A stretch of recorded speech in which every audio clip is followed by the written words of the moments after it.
بسم الله الرحمن الرحيم نحمده ونصلي ونسلم على رسوله الكريم أما بعد عن واثلة بن الأصقع رضي الله تعالى عنه قال قال النبي صلى الله عليه وسلم من طلب العلم فأدركه كان له كفلان من الأجر ومن لم يدركه كان له كفل من الأجر أو كما قال عليه الصلاة والسلام۔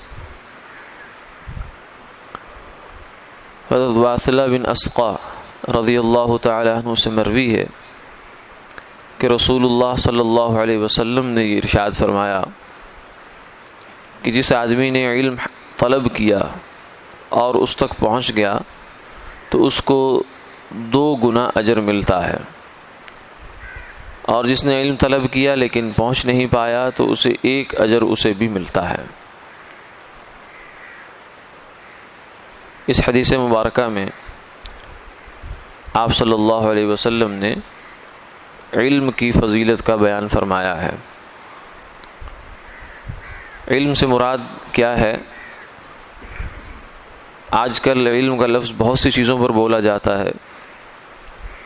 دنیا کے جو ہنر سکھائے جاتے ہیں اس کو بھی علم کہہ دیا جاتا ہے۔ وہ دنیا کا علم ہوتا ہے، اپنی کمائی کا علم ہے، اپنے پیٹ کو پالنے کے طریقوں کا علم ہے۔ لیکن اس حدیث مبارکہ میں جس علم کی فضیلت بیان ہوئی ہے یا دوسری جتنی بھی قرآن پاک کی نصوص ہیں، آیات ہیں، احادیث ہیں، ان میں جو علم کا لفظ استعمال ہوتا ہے وہ ان علوم کے لیے نہیں ہے۔ ان میں علم کا لفظ استعمال ہوتا ہے شریعت کے علوم کے لیے۔ دنیا کے علوم اس میں داخل نہیں، وہ ایک انسان کی ضرورت ہے، معاشرے کی ضرورت ہے، اس کے بغیر بھی کام نہیں چلتا، لیکن علم کی فضیلتیں اس کو شامل نہیں ہیں، کیونکہ علم وہ ہے جو اللہ کے لیے حاصل کیا جائے، دنیا کے لیے، پیسے کے لیے، پیٹ کے لیے حاصل نہ کیا جائے۔ جو پیٹ کے لیے حاصل کیا جائے وہ علم نہیں ہوتا، وہ فن ہوتا ہے، وہ ضرورت ہوتی ہے انسان کی۔ تو علم کی فضیلت آپ نے بھی یہ بیان فرمائی کہ جو بندہ علم حاصل کرنے کی کوشش کرتا ہے، نیت کی اور پھر اس راستے پہ چل پڑا، من طلب العلم سلک طریقا، فرمایا کہ جو علم کے راستے پہ چلتا ہے تو گویا کہ وہ اپنے لیے جنت کا راستہ آسان کر رہا ہے۔ علم کا حصول، علم سے مراد یہاں صرف فضائل کا علم نہیں ہے۔ بعض دفعہ یہ سمجھ لیا جاتا ہے کہ صرف فضائل جان لیے، نماز پڑھنے پر یہ ملے گا، روزہ رکھنے پر یہ ملے گا، حج کرنے کا یہ مرتبہ ہے، یہ بھی علم ہے، شریعت کا علم ہے، لیکن صرف اتنا نہیں، بلکہ یہاں علم سے مراد پورا علم ہے کہ انسان اپنی ضرورت کے جتنے شرعی مسائل ہیں وہ جانتا ہو۔ جو کام اسے 24 گھنٹے کی زندگی میں ایک مسلمان کو پیش آتے ہیں زندگی کے، ان ہر تمام کاموں کے بارے میں شریعتی مطہرہ کی رہنمائی موجود ہے، اس رہنمائی کو جانتا ہو۔ نماز ہر انسان نے پڑھنی ہے، اس کے مسائل اسے پتہ ہونے چاہیے، روزہ رکھنا ہے، اس کے موٹے موٹے مسائل پتہ ہونے چاہیے، حج کرنا ہے، اس کے مسائل پتہ ہونے چاہیے، زکوٰۃ دینی ہے، اس کے مسائل پتہ ہونے چاہیے، قربانی ہے اور تجہیز و تکفین ہے، جنازہ ہے، جتنے بھی ہمیں پیش آنے والے مسائل ہیں وہ پتہ ہونے چاہیے انسان کو۔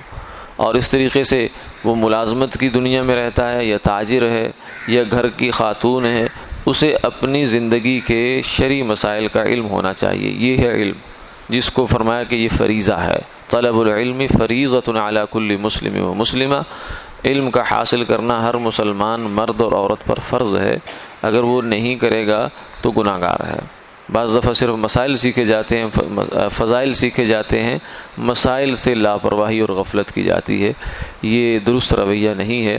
صحابہ کرام رضوان اللہ علیہم اجمعین جیسے جیسے قرآن پاک سیکھتے تھے اور آپ صلی اللہ علیہ وسلم کے فرامین سیکھتے تھے، فضائل سیکھتے تھے، اس کے ساتھ مسائل بھی سیکھا کرتے تھے۔ سیدنا عمر رضی اللہ تعالیٰ عنہ فرماتے ہیں کہ میں نے سورہ بقرہ 8 سال میں پڑھی ہے۔ تو 8 سال میں ظاہر ہے کہ صرف الفاظ تھوڑی یاد کیے انہوں نے، بلکہ 8 سال میں جو مسائل اس کے اندر آ رہے ہیں زندگی کے، شریعت کے، وہ سارے سیکھے ہیں۔ تو صحابہ کا طرز عمل یہ تھا، لیکن اس میں فرمایا کہ اللہ تعالیٰ کی جانب سے یہ تمہارے لیے خاص انعام ہے کہ بعض دفعہ آدمی کی عمر، اس کا حافظہ، اس کی استعداد اس کا ساتھ نہیں دیتی، لیکن وہ لگا رہتا ہے۔ اگر تو استعداد اور حافظہ ساتھ دے اور علم حاصل کر لے تو فرمایا اس کو دگنا اجر مل گا، 2 گنا۔ لیکن یہ راستہ ایسا راستہ ہے کہ اس کا ناکام بھی ناکام نہیں۔ اگر ایک آدمی علم حاصل کرنے کی کوشش کرتا ہے، مسائل سیکھنے کی کوشش کرتا ہے، پھر بھول جاتا ہے یا کوئی اور عارضہ اس کے ساتھ آتا ہے، اس کے باوجود اسے علم حاصل نہیں ہو پاتا، لیکن اس کی نیت ہے، کوشش ہے، ہمت ہے، تو فرمایا اس کو ایک اجر اس کو بھی اللہ تعالیٰ عطا فرما دیں گے۔ یعنی جو سنگل اجر ہے علم حاصل کرنے کا وہ اس کو بھی ملے گا، جس کو منزل مل گئی اس کو ڈبل بھی مل گیا۔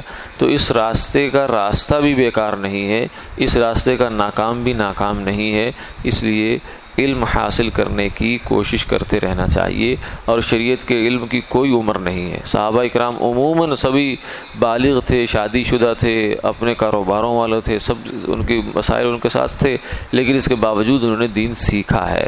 ہمیں بھی یہ ہماری مصروفیات یا عمر یہ رکاوٹ نہیں بننی چاہیے، بلکہ علم کو سیکھنے کی جو ہے ہمت اور کوشش انسان کو کرتے رہنا چاہیے۔ اللہ تعالیٰ عمل کی توفیق عطا فرمائے۔